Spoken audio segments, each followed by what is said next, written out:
And we are on the doorstep of war. United States waging war on Venezuela. That can happen anytime. And what are the implications, not only for Venezuela, not only for the region, not only for the United States, but most of all, what are the implications for Trinidad and Tobago of this most dangerous moment in our history?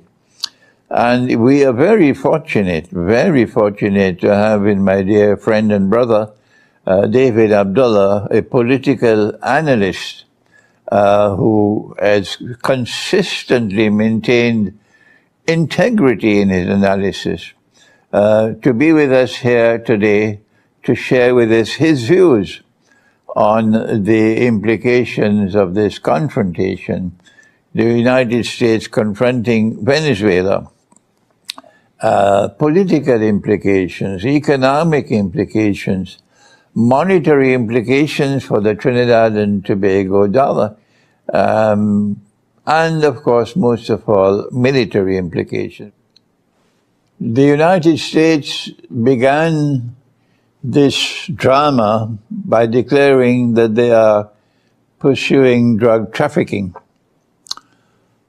And then they started blowing up boats in the Caribbean Sea. But they always consistently said, we're going to also attack land attacks. But our target is the drug trafficking.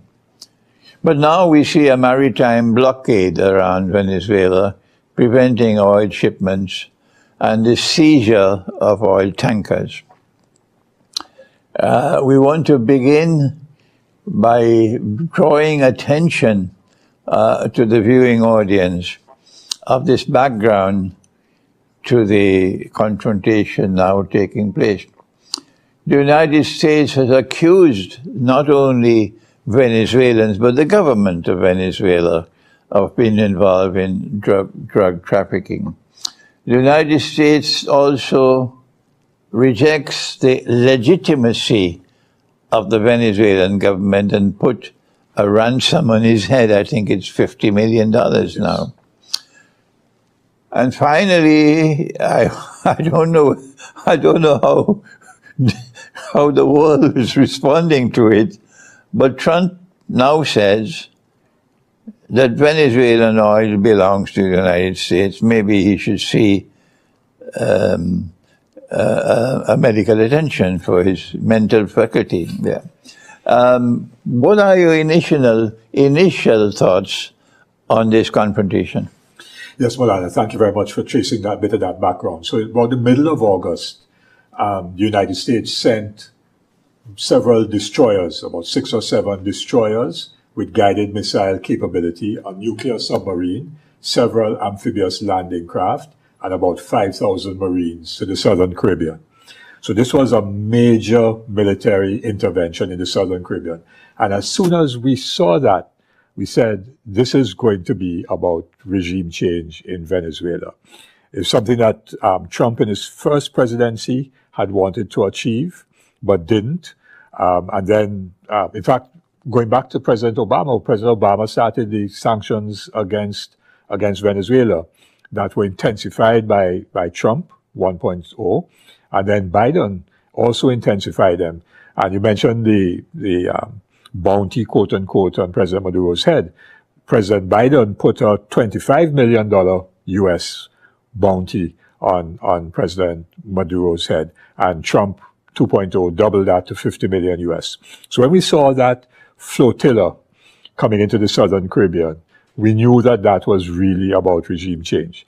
The US talked about narco trafficking, but lo and behold, just before that, sometime in June or July, the United Nations Commission on Organized Crime published their findings, so it's a 2025 report, which said that the cocaine, which is largely produced in Colombia, Bolivia, Peru, and so on, but largely in Colombia, that 85% of that cocaine goes to the United States via the Pacific coast, Colombia's Pacific coast, or through Ecuador and up the Pacific to the United States.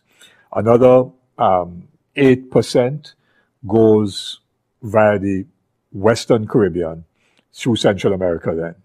And then about 5% is actually trafficked through Venezuela. But the Venezuelan authorities normally get, this is UN data, normally get about half of it. So about 2.5% escapes Colombia through Venezuela and doesn't necessarily go to the US, a lot of that goes to Europe. That data was confirmed by a report by the Drug Enforcement Agency of the United States itself, which also said that most of the cocaine does not come this way, does not go through Venezuela. Venezuela has no processing facilities, does not grow cocaine or coke the coca plant, and doesn't process it either.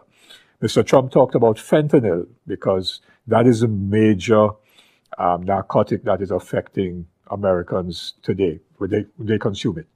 But fentanyl is not produced in South America. A lot of it is produced in Mexico and then transits across the border from Mexico into the United States. So the whole narrative about narco trafficking was very much, and we said that from, I made my first statement, I think, was on the 21st of August, right after this military buildup. And I gave a very detailed statement. And I said, narco trafficking narrative is similar to what Colin Powell and Bush used, weapons of mass destruction, as the rationale to invade Iraq and to kill Saddam Hussein and create, well, mayhem afterwards, of course, in Iraq. So it was very clear to us that there's this false narrative that was being pushed, and that the real agenda was, as you mentioned, the resources of Venezuela, because Venezuela sits upon the largest reserves of oil in the world. And in 2013, 2023, Trump, having, was not in office anymore, but made the statement that had he stayed, Maduro's government would have collapsed. He actually said that. We were very close to having the government collapse, and then we would have had all the oil. So let me just quote the exact thing. So in 2023, quote Trump, "When I left, Venezuela was ready to collapse. We would have taken it over. We would have gotten all that oil." Okay. This is Trump speaking. That is Trump speaking in 2023. We would have gotten all that oil. We would have gotten all that oil. So one thing about Trump is that he says what is in his mind. A lot of the other U.S. presidents try to hide it and deflect, but he often comes out very openly and says it up front. We would have gotten all that oil. So he had that agenda for Venezuela's wealth, Venezuela's oil, which he recently repeated, as you have said, that Venezuela's oil belongs to the U.S., or all that oil belongs to the U.S. But I think there's another objective, which is not Trump's. Trump is very much about resources and controlling the minerals. If you remember, he offered Ukraine a deal in the war with Russia. Rare earth, precisely. Recently, for the Democratic Republic of Congo and Rwanda, a so-called peace deal, which is not really a peace deal, but again, DRC, which is very resource rich in gold and diamonds and rare earth, U.S. must get that. So he's always about those resources that other countries have that he wants for the United States and for his buddies, his billionaire buddies. The other person, though, that's driving an agenda in Venezuela is Marco Rubio, Secretary of State and also National Security Advisor. So he wears two hats, very, very powerful person in the Trump administration. Marco Rubio comes from Miami, parents from Cuba. So he comes from the Cuban-American community in Miami, which has been historically extremely hostile, violently so, to the Cuban Revolution. Marco Rubio wants to end the Cuban Revolution. And one way he thinks of doing that is to end the process in Venezuela. And that, therefore, will remove a certain support in terms of a major country for Cuba. And one of the oil tankers that was seized a few days ago was on its way to Cuba. Was on its way to Cuba. And Cuba is going through great difficulty right now with the blockade and the designation of Cuba as a country that is sponsor of terrorism, a state sponsor of terrorism, which is not. How we got on that so-called list is because Cuba was facilitating the peace negotiations between some of the armed groups, the FARC in particular, and the Colombian government. And they actually brokered a peace deal. But those negotiations were taking place in Havana, where it was safe for everybody to be.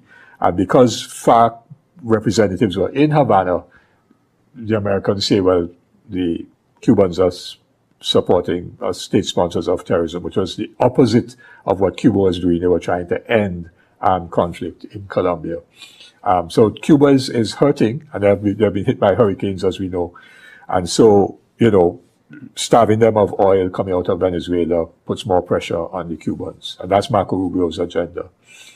But it's not a good situation for us at all. And eventually, a couple of us made a statement the other day, and one of the taglines was, "What is in the dark must come to light." And so it was about narco trafficking. That's what they claimed. We said no. It's about regime change and getting the oil. Mr. Trump now has not talking about narco trafficking anymore.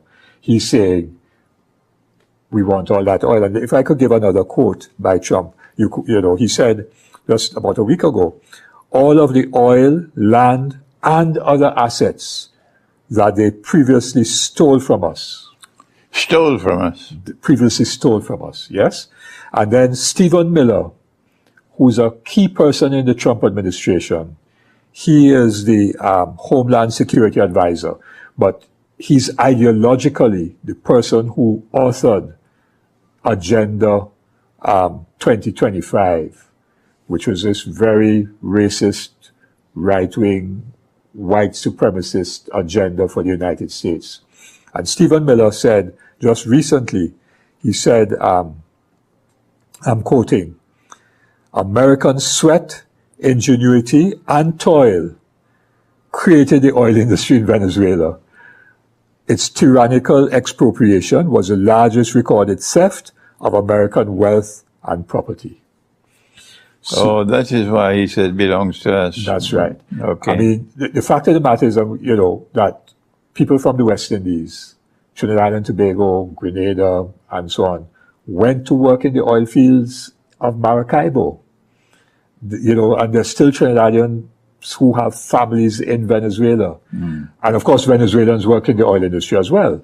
And yes, it was American oil companies that were there, but they were extracting the wealth from Venezuela, enriching the United States and enriching the elites within Venezuela. That benefited from that relationship. Yes. While the poor in Venezuela remain permanently poor. That's right. David, since the secret is now out, a very badly kept secret, that the real objective of the American confrontation against Venezuela is regime change. We now back to the Monroe Doctrine, that the United States, by divine or decree, the United States has the right to maintain its control over the entire Western Hemisphere by divine decree. And every government in the Central and South America, even Canada and the Caribbean, must submit to American dominance. This is the Monroe Doctrine. No extra hemispheric power is allowed to meddle in this part of the world without our consent. For the benefit of our viewing audience, this is the Monroe Doctrine, which is maybe 1800 and... It's a little over 200 years, about 201, 202 years or more. Yes. But the Monroe Doctrine itself forms part of something else called Pax Americana. That we not only are divinely ordained to establish our dominance over the Western Hemisphere, we are divinely ordained to establish our dominance over the world. That's right. Is Pax Americana. I want to shift from Venezuela for just a moment, and then we come back. Sure. Because I would like to hear your views on Pax Americana as to whether or not Pax Americana is now in decline, whether the US dollar is now in decline, and whether Trump has given up Pax Americana and is now content to have a local Pax Americana only in his backyard. And this explains his policies towards Ukraine, and he's not prepared to allow the European Union to stand in the way of what he wants to achieve in Ukraine. What are your thoughts on that subject? Yeah, very, very, very key question. What has happened is that we have seen the rise, particularly of China, of Russia to a certain extent, but particularly of China, as a major power in the world. Economic power, China's economy is not far behind that of the United States. Technologically, China is probably ahead of the United States. Some time ago, China launched its own open source AI chat box, which rivaled, the American versions and so on, which cost a lot of money. And in terms of things like solar power, electric vehicles, a whole range of technologies, China is actually well ahead of the United States. Militarily, China very quietly has built up its military to be very strong as well, because China has not had to spend money on fighting wars. The United States has spent a huge amount of money fighting wars or supporting countries like Israel in their war and genocide in the Middle East. So with that, we have then had the development of the BRICS, Brazil, Russia, India, China, South Africa, and there are other countries now that have also joined the BRICS. And what we are seeing are the development of many economic trading blocs that are encouraging and facilitating South-South trade, where countries of the global South are more engaged with the other. China has the Belt and Road Initiative, major investments in this part of the world and in Africa and so on. So what in Africa, you had the development in the countries of the Sahel, Burkina Faso, Mali, and Niger, throwing out French colonialism. I plan to visit Burkina Faso next year. Go Fantastic. I'm so glad to hear that you're able to do these travels, Maulana. And they throw out French colonialism. So you're seeing the development of what is popularly now called multipolarity. Multipolarity. A multipolar world. In other words, not a single pole of the United States around which everybody has to revolve or everybody has to genuflect. And so I do think that Biden, when he was president, was trying to restore Pax Americana. Mm-hmm. He made this statement after he became president, America is back. And when he said America is back, in my view, that meant that America was going to be once. He was trying to make it preeminent over everybody else, and therefore would determine what happened in Ukraine, in the Far East, and so on. And I think that Trump is, because he's more transactional, is, while he sees China as a threat, is certainly trying to say this hemisphere must not be influenced or controlled by anybody else besides the United States. And just a few weeks ago, the Trump administration published their national security strategy. I haven't had a chance to read the whole thing because I've been I very read busy. part of it. Yeah. Right. And I'll just quote one part of it because it's relevant to what you're saying.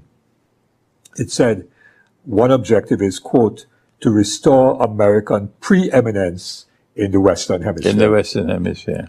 We will deny non-hemispheric competitors, and I put in brackets China and Russia. China and Russia. And Iran.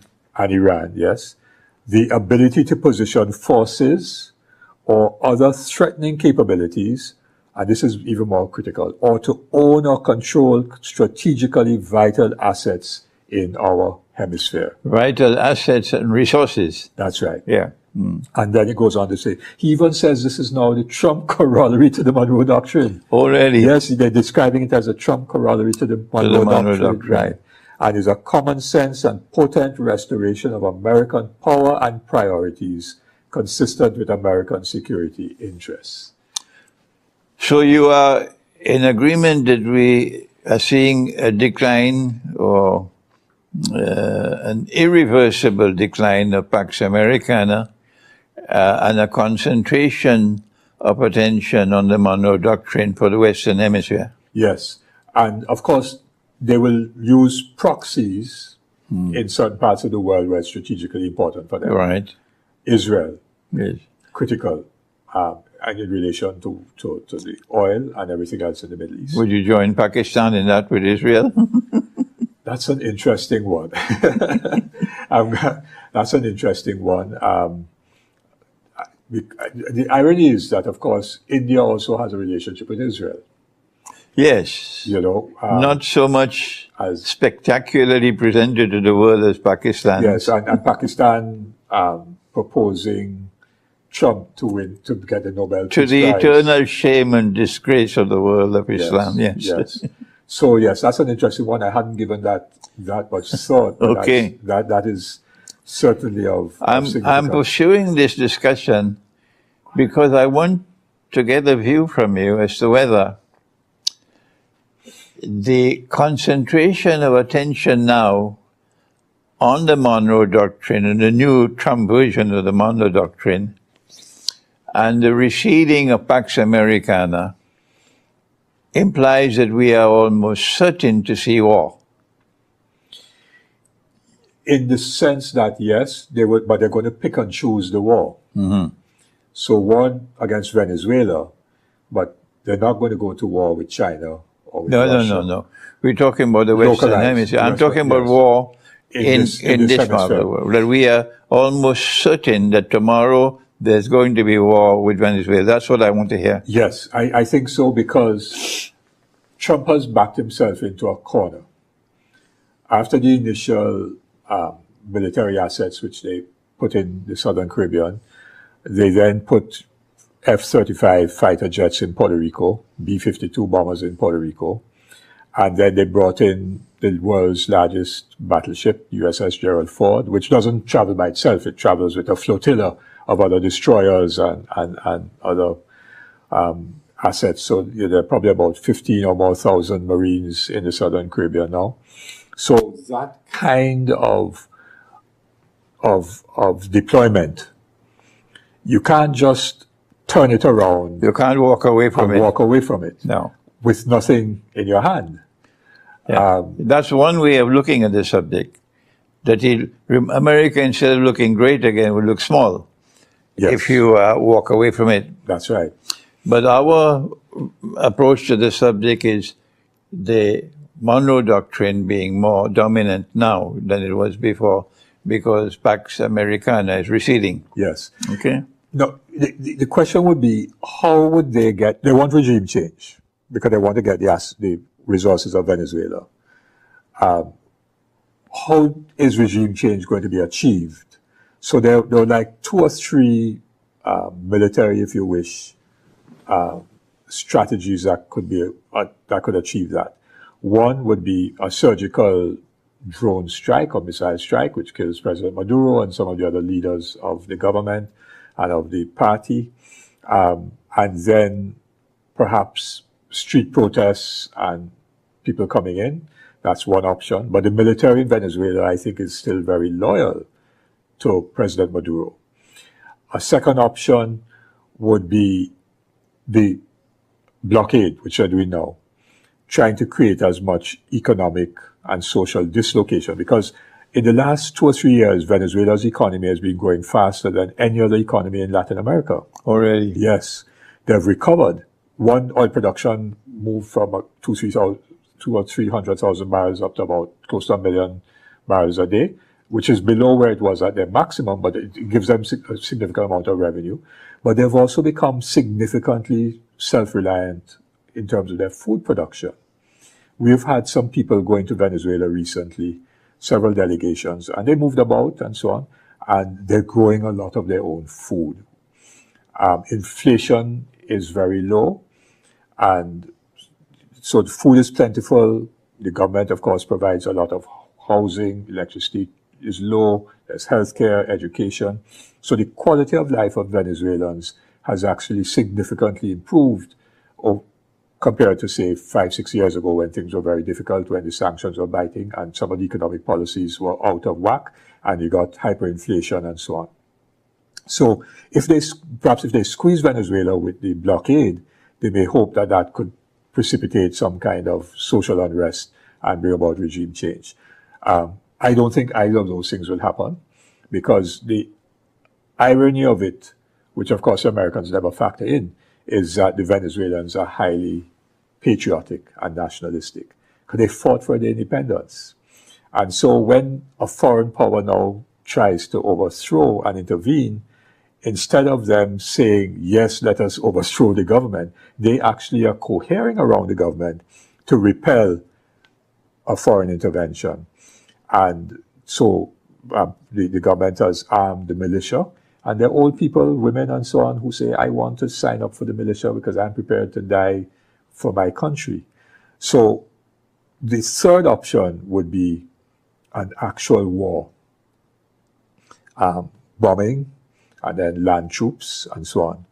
But 15,000 Marines is not sufficient to engage in a land war in a country the size of Venezuela, and with Venezuela's military capability. When they went into Panama, I think they went in at about 30,000. Panama is much smaller, and the Panamanian military was much weaker. So Trump now is in a bit of a bind. If he wants to go and actually have war, is he simply going to try to bomb the living daylights out of Venezuela? That will destabilize the entire Latin America. That's what I'm coming to now. This is the political and economic implications of war. But let's first begin with the military implications.